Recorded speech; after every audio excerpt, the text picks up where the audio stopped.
All right, so our presentation is on our blind box business model. So our first thing that we want to do for our customer segments, we want to make sure that we are gearing those more closely towards females and children. And also we wanted to gear that towards people who are in college and people that are starting to date and feel a sense of security on there. We also wanted to make sure that the parents feel they're comfortable with their kids going out with friends, other people, or field trips. We just want to make sure that everybody is being safe. So our next one, we go through our value propositions. So we just, with the blind box subscription service, we promise to improve the safety and sense of security of its users. Basically meaning that when you use our application, what we want to do is to be able to track where you are. This way, if something does happen, we can quickly get law enforcement involved and get you out of harm's way. So our generic subscription service is relatively easy. So it's $4.99 to get that one up and running for you. The generic service just basically just goes on your phone, and it will prompt that you need to put in a code to make sure that you are safe. You get to set the parameters and everything like that.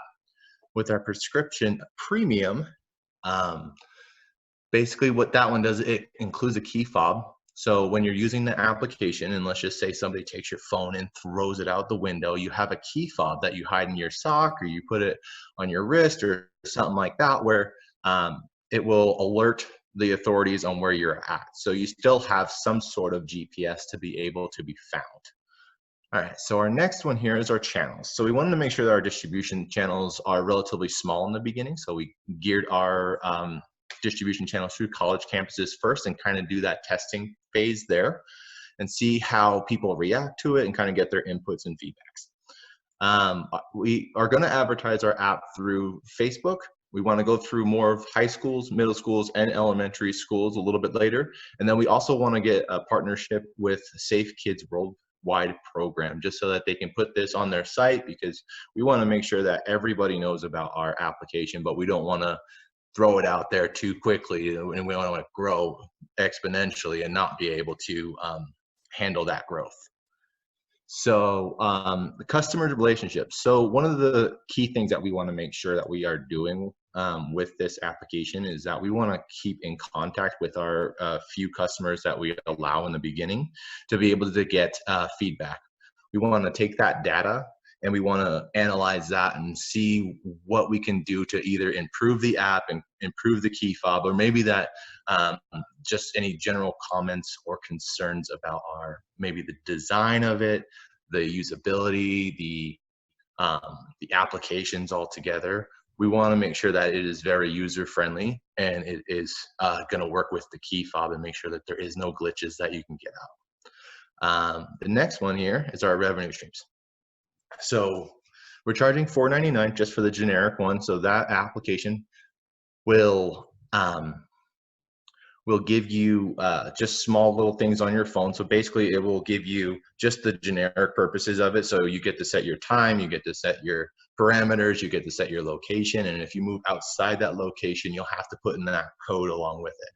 Our key fob, the premium one, is you have tracking on both your phone and the key fob, so which is really nice. And if the phone gets too far away from the key fob, it will alert the authorities on where you're at. So let's just say you're driving in a vehicle with someone and they decide to take your phone and throw it out the window, then it will alert the authorities. So once the phone is out, Bluetooth connection is no longer there, it alerts the authorities. So which is really nice. That'll definitely start tracking you wherever you're going there. So hopefully you have that key fob just on you, hidden in your sock, shoe, wherever you want to hide that. All right, and then we wanted to make sure that our it is adjustable. So we wanted to see what the testing phase was for the $4.99 to $8.99 before we decide to look at pricing it a little bit higher. Mm-hmm. All right, so for our key resources, we would need to have a very strong software development team. It's an application and it's going to need adjustments, updates to work with different phones, both Apple, Android, and to make sure that it's working properly, especially because it's a safety application. It needs to be working the way we advertise it. We also need to have a data analytics team to see what people are using, what features are most popular, and that way we can kind of advertise those more so than maybe the other ones, or adjust prices, see what our customers want, and basically give it to them. We also need strong marketing, and because we're targeting younger kids and college students and those using dating apps, social media seems to be the best way to reach them. And because it is an app, if we advertise through Facebook or Instagram or anything like that, it's easy to have them click on it and then quickly download the application to start using.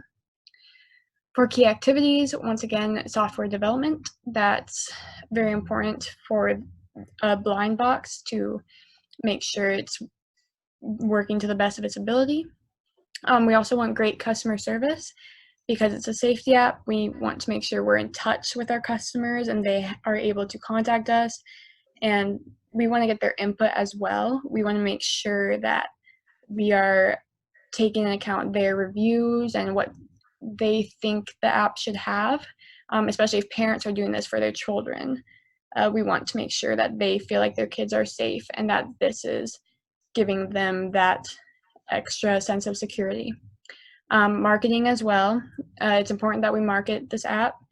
We want people to download it. We want people to use it, both because we need the income to pay for the development, but also because it is a safety application. So their safety is our priority. Key partners. We think that partnering with universities is a great way to start out. As we launch our initial product, we could partner with a university and they could let their new students know about it, or their current students. A lot of them do go to parties, and it's important that they have some form of safety, and having parents be able to keep track of where they're going is important, and just making sure their kids are in a, like, have a safe application to use. Additionally, law enforcement.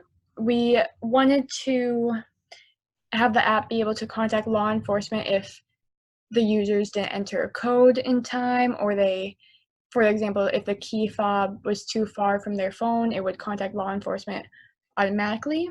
There's some details with that we would need to work out, but that's one of our ideas. Partnering with dating applications is also an idea of ours. I think that that's, especially blind dates, you never know if you're actually talking to who you think you're talking to, and this is a way to just make sure you're safe. And then once again, Safe Kids Worldwide would be a great one to partner with.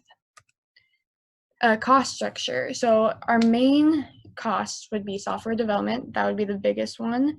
It's complicated and it would need to work on multiple types of devices, mostly Android and Apple products. Customer service, especially in the initial phase, we want to be able to talk to our customers directly and get as much feedback as we can before we spend even more money improving the app and making it as great as it could be. The data analytics team as well in the beginning phases see what people are using, what features are most important, and what features maybe we shouldn't even bother with if no one's going to use them. Marketing, that's an important one. Research, talking to people once again and seeing what they want, what we should add, and then key fob manufacturing. So our key hypotheses for this was that people will want to pay for this product. We are charging $4.99 for just the generic features. And we do want to start off launching the product on a small scale. And I think it's important that we work with our customers and get as much personal contact with them as possible so we can start spending more money on the software development side and know exactly what they would want in that app and what they would feel safest with and what they would use, because we don't want to create an app that no one's going to even bother using because they don't think it's going to help them in any way. And we would start small. We wouldn't do some grand launch and then people download the product, realize, oh, this isn't that great, and then no one wants to use it or bothers with it again. Another key hypothesis is that people will use this product correctly. We want, especially if we're partnering with law enforcement, we don't want them to be contacted too frequently for events that aren't actually where users are in serious danger or in any danger at all. We know that when people go to parties, they lose their phone, they forget to enter the code in, and this is another feature we would have to kind of test out and maybe communicate with our users to see what they would rather have instead of contacting law enforcement, maybe just contacting family or friends. And this is our put together business model canvas. Over the week, we took some time to adjust it. This is actually our 9th version.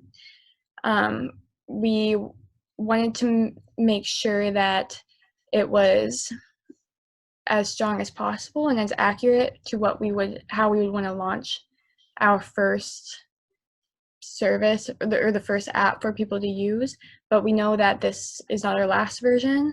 As we would talk to customers and look at data, we would obviously adjust it as needed. But everything we talked about earlier is in each of these boxes. And yep, so that is our business model canvas for Blindbox.